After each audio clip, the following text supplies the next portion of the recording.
अब्बड़ मैं करता अब्बड़ मैं करता अरे तो बोला चिट्ठी भर मैं नहीं कर सको कैसे अब मैं तो लगा कमाई कर जाता कटका मैं करता ते हाँ आकाश के तारा ना गिनीस कर कोई देला आकाश की तारा ना हाँ नहीं कटका के गिने बस नहीं गिने हो और दोनों गिन सकते का नहीं गिन सके नहीं गिन सके ना और समुद्र के गहराई में क्यों ना नापे कटका ही देला समुद्र में कटका कर पानी तो जानता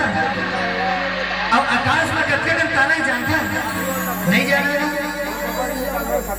ते जानता तू नहीं जाना आकाश में कटका कर तारे तो जानता नहीं जाना और समुद्र के गहराई में क्यों नापे यार नहीं नापे नहीं अरे वही ना तो मैं कहा था अरे जितना आकाश में तारा